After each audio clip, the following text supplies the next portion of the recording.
Morning शरद, good morning वामाक्षी। शरद, शुरुआत आपसे बताएं, आईपीओ अपडेट भी है और ब्रिटानिया। जी बिल्कुल, सबसे पहले लेकिन मानसी और वामाक्षी और हमारे सारे दर्शकों को जो है नवरात्रि की शुभकामनाएं दे रहे हैं।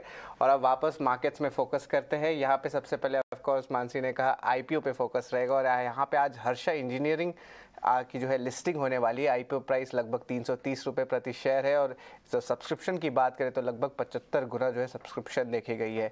ब्रिटानिया में एक नई लीडरशिप चेंज हुई है और एक नया पद जो है आप कह सकते हैं एक नया सीनियर पोजीशन आया है आपका सीईओ का, जहां पे रजनीत कोहली को जो है ईडी एग्जीक्यूटिव डायरेक्टर और सीईओ जो है अपॉइंट किया गया और वरुण बेरी जो एग्जिस्टिंग एमडी थे अब उनको एग्जीक्यूटिव वाइस चेयरमैन और मैनेजिंग डायरेक्टर का पद मिल गया है।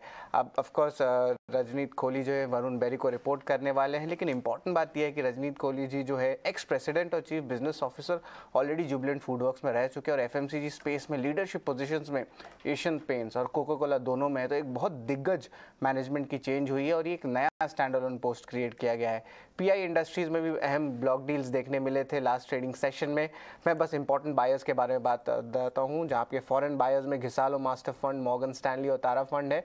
और अगर डोमेस्टिक बायर्स की बात करें तो म्यूचुअल फंड हाउसेज में मिराई एसेट फंड है, आईसीआईसीआई प्रू, सुंदर म्यूचुअल फंड और पीएनबी पारिबस। ओवरऑल जो है प्रमोटर्स ने लगभग 0.66% स्टेक यानी कि लगभग 10 लाख शेयर्स तकरीबन 315 करोड़ के वैल्यू में जो है ओपन मार्केट में बेचे थे डील्स द्वारा। येस बैंक भी फोकस में रहेगा, इनको कम्युनिकेशन आरबीआई से आई है एग्जिट के ऊपर रिकंस्ट्रक्शन स्कीम पे। यहाँ पे बैंक जो है एग्जिट करने वाली है रिकंस्ट्रक्शन स्कीम जब जो लॉक इन पीरियड है वो खत्म होगा तब। तो अभी तक lock in period share holders का खत्म नहीं हुआ है और कोई भी अमेंडमेंट होगी आर्टिकल्स की तो ये स्कीम के एग्जिट के बाद होने वाली है।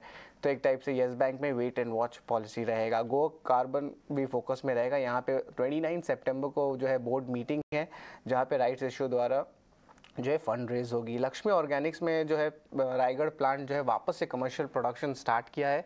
उनकी मेंटेनेंस वर्क चल रही थी तो उसके कारण एक प्लांट शटडाउन था और आगे जाते हुए कंपनी का कहना है कि कैपेसिटी यूटिलाइजेशन को स्टेप बाय स्टेप बढ़ाएंगे।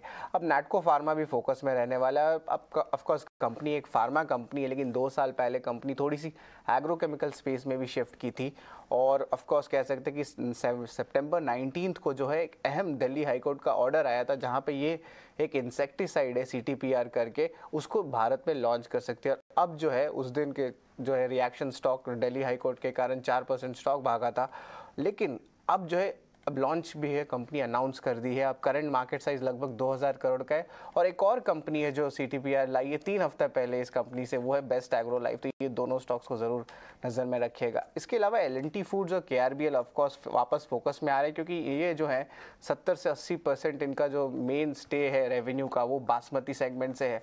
और ये न्यूज़ इसलिए इंपॉर्टेंट है क्योंकि बासमती प्राइसेस जो है बढ़ सकते हैं आगे, क्योंकि हरियाणा में जो है क्रॉप को हिट किया गया है बासमती राइस का और हरियाणा जो है भारत में लगभग 60% से ज़्यादा जो है बासमती राइस को जो है कंट्रीब्यूट करता है। तो ऑफ कोर्स 2 या 3 साल लगते हैं इसके बनने में और लॉन्ग टर्म एग्रीमेंट्स रहते हैं आपके राइस इंडस्ट्री में। हालांकि थोड़ी एडवर्स इम्पैक्ट ज़रूर देखने मिल सकती है, लेकिन मिनिमल जो है इम्पैक्ट शॉर्ट टर्म में देखने मिलेगा। हेस्टर बायोसाइंसेज को जो है टेक्नोलॉजी आ गई है गोट पॉक्स वैक्सीन के लिए।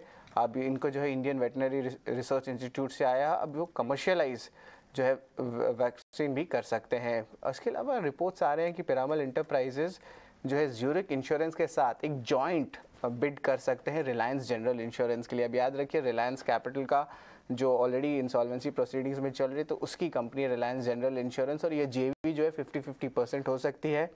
इन दोनों कंपनी के वैल्यूएशन देखें तो उन्होंने लगभग 3600 टू 3700 करोड़ का आंकड़ा रखा है। हालांकि एक्चुअल वैल्यूएशन जो है वो 9500 करोड़ का। तो ये बहुत इंटरेस्टिंग डेवलपमेंट है।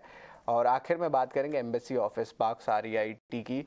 तो ये 3 या 4 अहम आरईआईटीज लिस्ट हुए हैं पिछले 2 से 3 साल में। तो यहाँ पे जो है ब्लैकस्टोन उनके जो स्पॉन्सर कह सकते हैं वो लगभग $400 मिलियन का स्टेक जो है बेच सकते हैं मार्केट में और ये ब्लॉक डील द्वारा हो सकता है। और इसके जो खरीदार हैं उसके मिनिमम एटलीस्ट रिपोर्ट्स आ रही है कि Abu Dhabi investment authority $200 million का जो स्टेक है वो अक्वायर कर सकते हैं। तो आप देख सकते हैं न्यूज़ स्पेसिफिक जो है बहुत सारे न्यूज़ देखने को मिल रहे हैं और ऑफ कोर्स फार्मा स्पेस और केमिकल स्पेस में भी जो है बज़ स्ट्रॉन्ग है।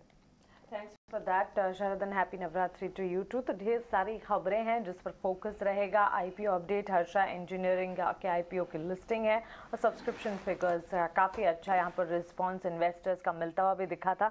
आज लिस्टिंग पर खास तौर से नजर रहेगी। ब्रिटानिया के मैनेजमेंट चेंजेस काफ़ी इंटरेस्टिंग नजर आ रहे हैं, इस पर भी खास फोकस और इस चेंजेस का असर मैनेजमेंट के ऊपर और साथ ही स्टॉक स्पेसिफिक रिएक्शन के साथ इस पर नजर रखनी होगी। लेकिन आइए अब